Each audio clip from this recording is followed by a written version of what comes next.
یہاں یہ بنے گی لائن غلط لکھی ہوئی ہے. ہاں لیکن جس کی جو حیثیت ہو اسے اسی مقام پر رہنا چاہیے. ملازمہ ہوں اس گھر میں تو میری جگہ یہاں کے شاندار کمرے میں نہیں بلکہ انیکسی میں ہے. سرد و سپاٹ لہجے میں بولتی وہ فرح کو پہلی بار بڑی شفاف لگی تھی. فرح پھیکا سا مسکرائی. جب کوئی معصوم شخص سنجیدگی کی بات کرتا ہے انارا تو وہ اگلے بندے کے لیے دکھ کا مقام ہوتا ہے. فرح نے بیک وقت اس کے سرونٹ کوارٹر میں شفٹ ہونے کے فیصلے کو سمجھداری کہا تھا. آپ کے برابر میں ایک روم خالی ہے میں وہاں. انارا اداسی سے پوچھنے لگی جس پر فرح مسکرائی. بالکل تم رہ سکتی ہو. میں تمہارا سامان لے کر چلتی ہوں پر برہان سر غصہ کریں گے. فرح نے اپنا خدشہ ظاہر کیا جس پر انارا پھیکا سا مسکرائی. سر سے گرا بال مٹی میں جائے یا گندگی میں فرق نہیں پڑتا. فراپی تعلق ختم ہونے کے بعد اس کی وجہ کو کوسنے والا بے وقوف ہوتا ہے. وہ نہ جانے کیا کہنا چاہتی تھی. فرح کو سمجھ نہیں آئی اسی لیے مزید کوئی بات کیے بغیر وہ انارا کی پیک کردہ تھیلیاں اٹھانے لگی. 1 گھنٹے میں وہ انیکسی کے روم میں اپنا سامان سیٹ کر چکی تھی. دن تیزی سے گزرا. رات ہوئی تو دل الگ طریقے سے تکلیف میں مبتلا ہو گیا. یہ کسی کے دیے اعتماد کا عکاس یہی لکھا ہوا ہے. عکاس کیا لفظ ہوتا ہے اس کا معنی بھی نہیں مجھے پتا.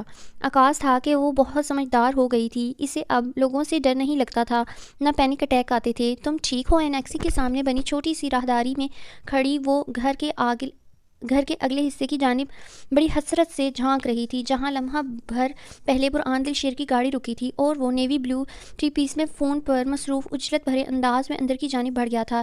جی میں ٹھیک ہوں. انارا اپنے پیچھے فرح کو دیکھتی گڑبڑا کر پلٹی پر خجل ہوتی مسکرا کر واپس انیکسی کی طرف بڑھ گئی. رات کے 10 بج گئے ہیں.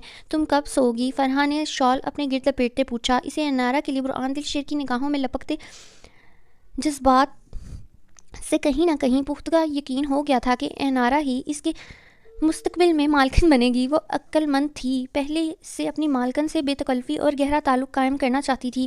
نیند نہیں آ رہی. کمرے میں گھٹن ہو رہی تھی اسی لیے باہر آ گئی پر اب کھڑے کھڑے ٹانگیں بھی دکھنے لگی ہیں. انارا افسوس بھرے لہجے میں بولی تو فرح اندر چلی گئی. پھر کچھ لمحے بعد انیکسی سے چارپائی نکال کر لائی.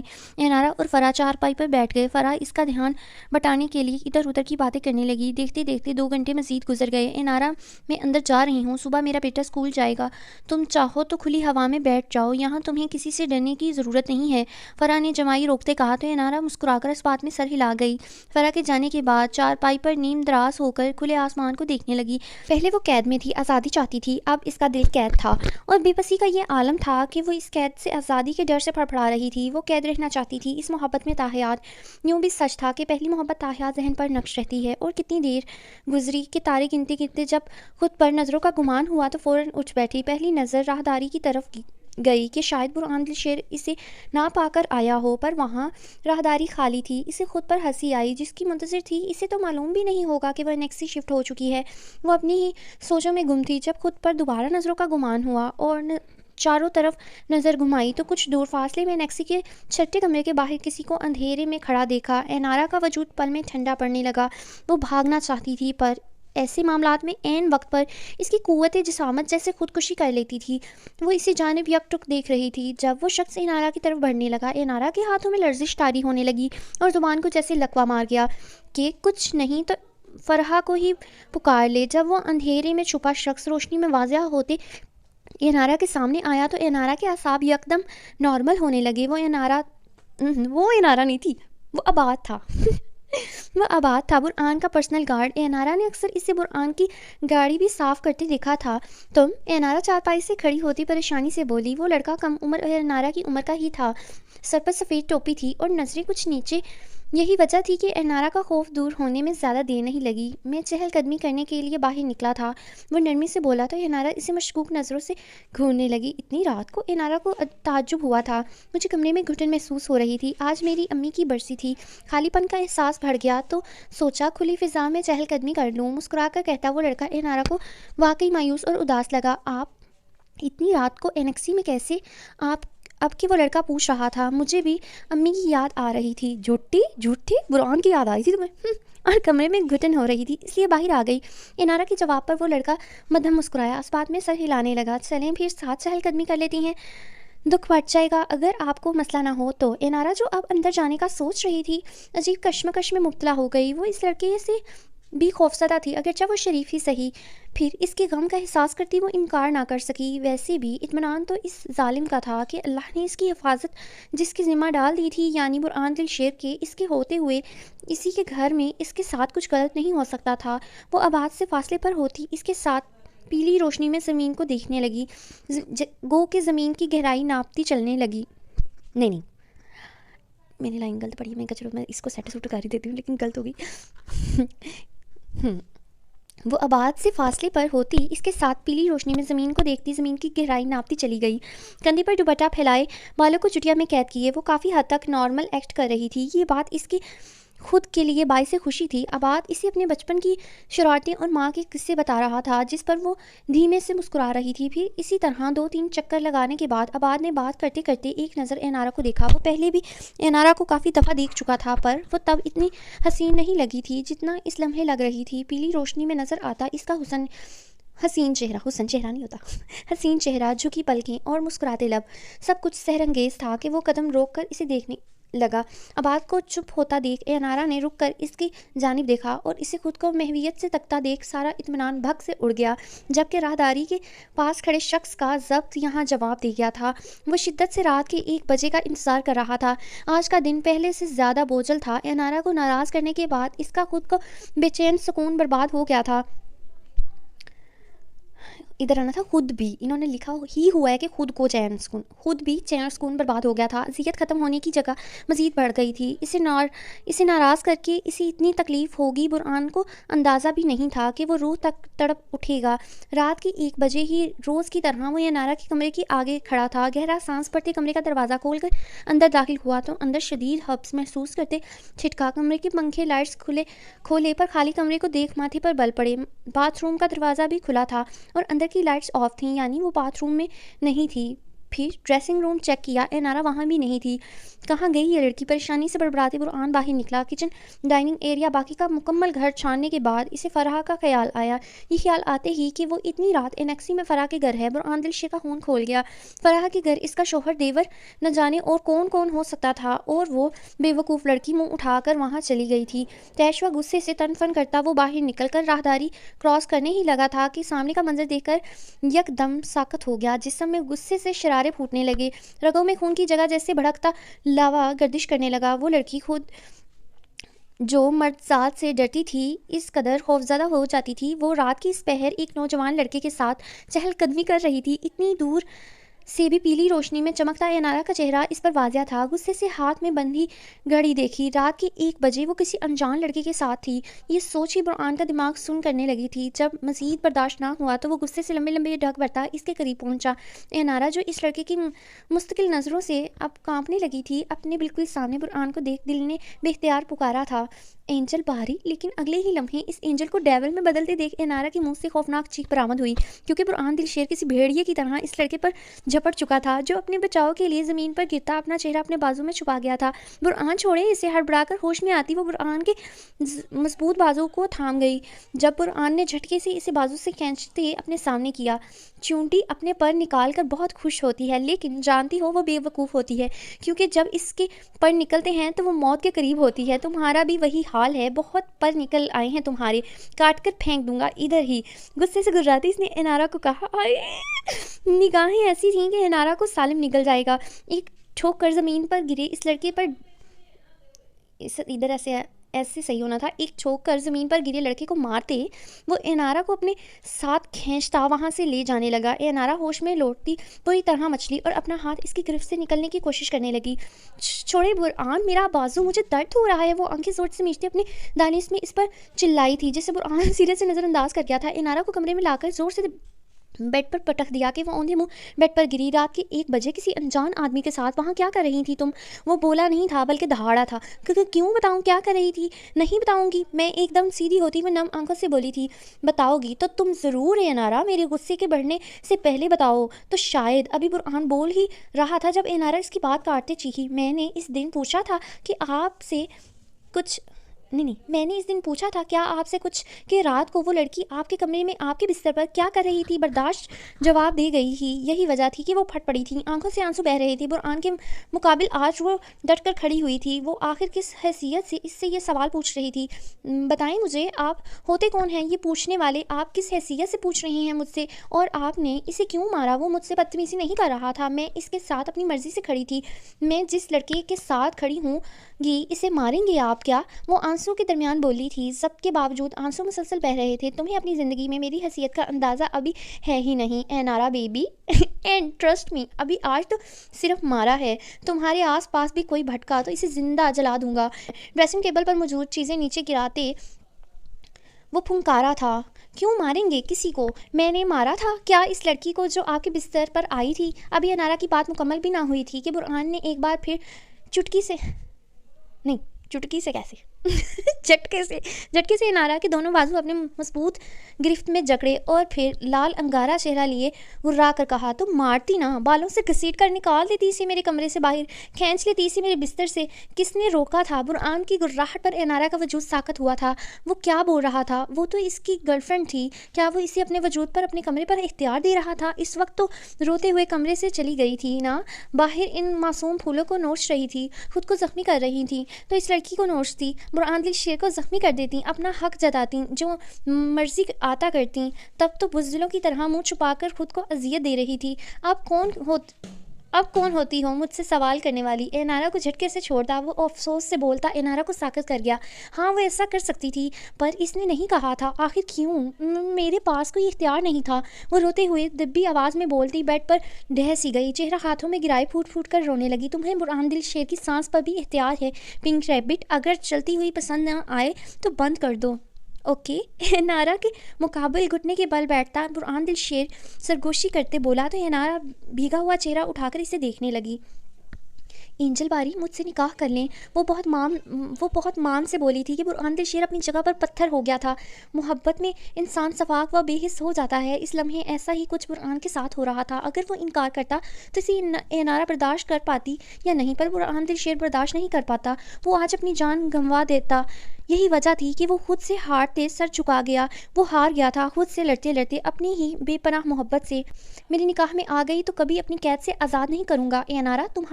تمہیں تمہارے لاکھ چاہنے کے باوجود اور میری اس قید میں شاید تم سانس تک نہ لے پاؤ. وہ اس سے ڈرا رہا تھا. انارا کو باز رکھنے کی چھوٹی سی کوشش کی تھی. اگر ابھی آزادی چاہوں تو مجھے آزاد کر دیں گے کیا؟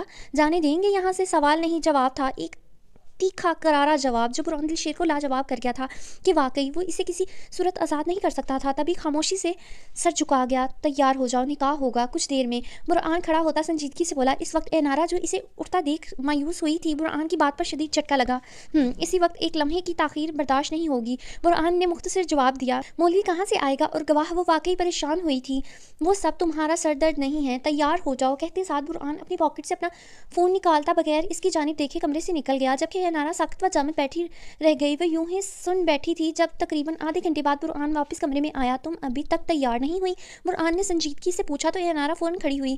کیسے تیار ہونا ہے؟ اپنے کپڑوں کو دیکھتی وہ پریشانی سے گویا ہوئی. برہان دھیما سا مسکراتے اس کے مقابل آیا اور بیڈ پر پڑا دوپٹہ جس کا اب تک انارا کو ہوش تک نہیں تھا اٹھا کر اس کے سر پر پھیلا دیا. انارا کے گال سرخ ہوتے تپنے لگے تھے.